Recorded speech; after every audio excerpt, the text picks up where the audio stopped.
If you're into consulting, finance, data, or just trying to figure out what the heck you want to do with your career, follow along. You're in the right place. Hey there, my name is Dennis and welcome to my channel. I've spent the last 5 years working in consulting, mainly in finance-related functions across different industries. And today I'm going to tell you 5 reasons why going into consulting might be the best decision you ever make. Reason number 1 is the exposure to different clients in different industries.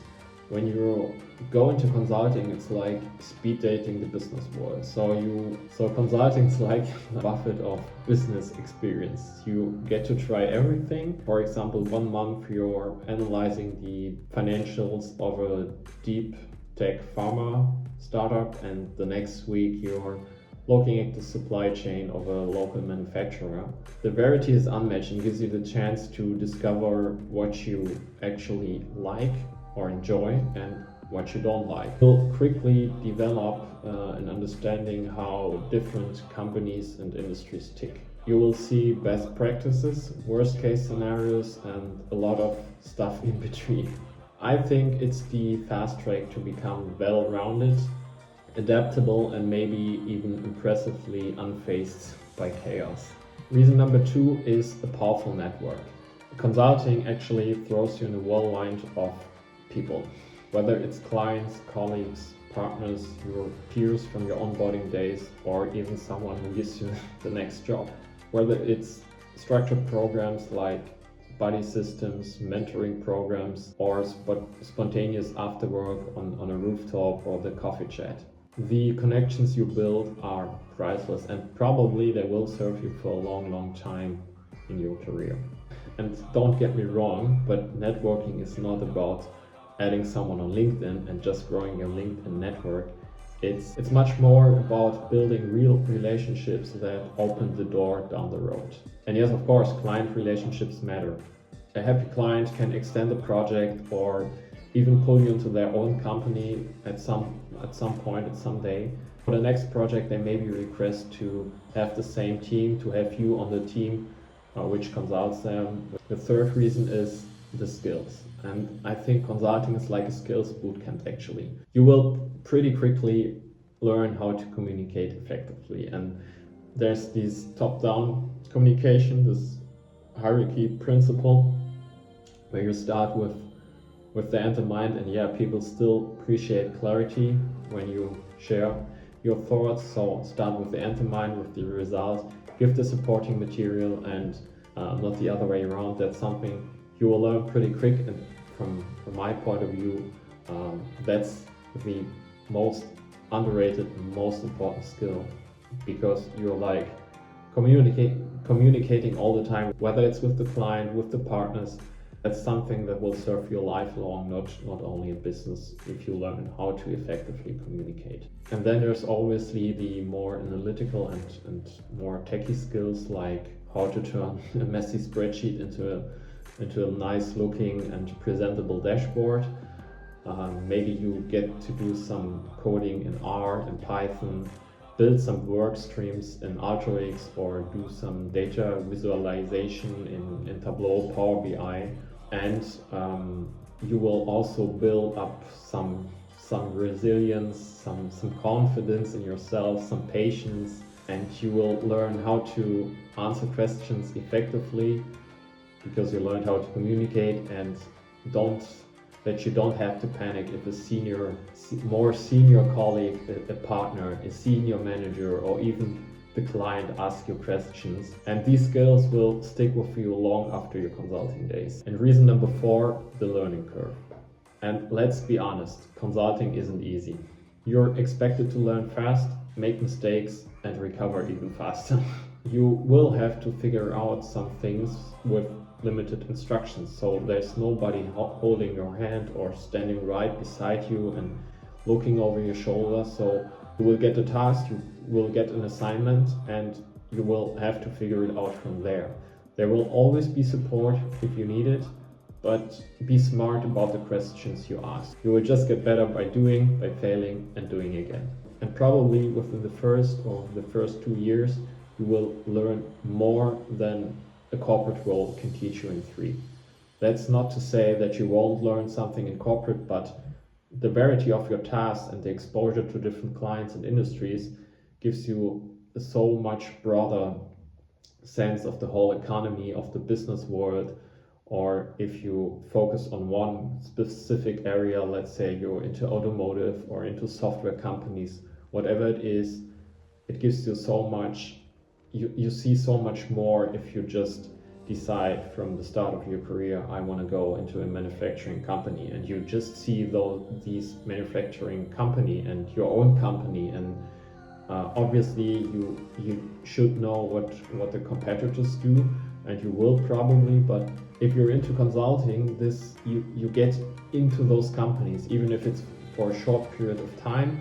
If the project's done, you move on, but you still get to know people, get to know the business, get to know, understand the business, what the client is actually doing. And reason number 5 is salary and benefits. I know this is a big one. The salary obviously always plays a crucial role, but I think you should look more what you can learn and pick your company or decide for a consulting firm looking on the learning potential, not as much on the earning potential, especially if you're within the first 2 years of your business journey. It's much more about learning than about earning. You will earn decently and you don't have to worry, but it's more about what you learn, what you can learn, the people you work with, the tools you get exposure to, the clients, the tech stack, the certifications you can, which are most likely supported by your employer, so they pay for the tuition, or you can go on leave and learn for your, whether it's a tech supervisor, CFA, ACAA, whatever it is. They support you and they want you to grow and grow with them, and then they want you to stay, obviously. So the long-term return on investment is huge, I guess. It's maybe not that high at the beginning, but at some point the curve takes off. And remember the saying, in your 20s, focus on learning, not earning. But consulting in some way lets you do both. And just to point out a few differences between the strategy consulting firms, this is McKinsey, Bain, BCG, Roland Berger, and for example the accounting, the auditing firms like, for example, the Big Four, PwC, KPMG, EY, Deloitte. There will be differences obviously between those. So if you say consulting, you have to make sure what you're actually talking about. Is it strategy consulting or is it the Big Four companies? Because there are differences. And the first difference obviously is the salary, the starting salary. Strategy consulting firms do tend to have a much higher salary than the accounting firms. They have a higher bonus potential, but this also comes with high intensity and long working hours. So when you're in a Big Four company, you will have those peaks, especially when you're an auditor or in an auditing related role. You will have to work more than 40 hours during the busy season, but then there are times where you work less. Another factor is the travel and the on-site work. When you're working for a strategy consulting firm, usually you will be at the client side from Monday to Thursday. You will spend the nights at a hotel, which is paid by your employer. You will get travel expenses, and expenses are covered for your lunch or for your dinner, but you're away from home. So Monday to Thursday, probably maybe Tuesday to Thursday, you're at the client side. This can be located near to your headquarters of your company, but this can also be in another country, let's say in Europe, or in your own country, but you have to go there by train or by plane usually. On the other side, when you're in a Big Four or an accounting firm, it's more hybrid working, so you're at your office, at your employer, and maybe work from home. Sometimes you go to the client, but this is maybe if the project kicks off, so to get to know each other, to see each other. If it's a manufacturer, for example, to see the production line, to see how the processes look like, how the company operates, to meet the people in charge.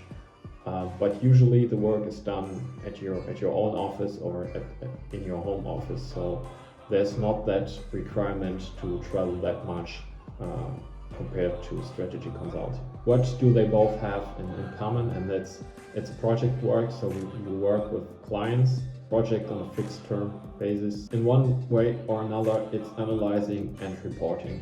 You solve a problem with a clear deliverable. Usually that's a deck, a dashboard, or a fact book. They both have structured hierarchies. So whether it's consultant, associate, senior consultant, senior associate, whatever the names actually are, it's like a hierarchy principle. The junior grades, then the more senior grades, and it leads all up to the directors, to the partners, which do have a stake.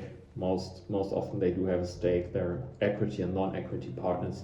They do have a stake in the company and they put their own money into the company, but they also get compensated pretty decent. But with every rank you move up in the hierarchy, let's say you're a senior consultant, you get promoted to the manager level.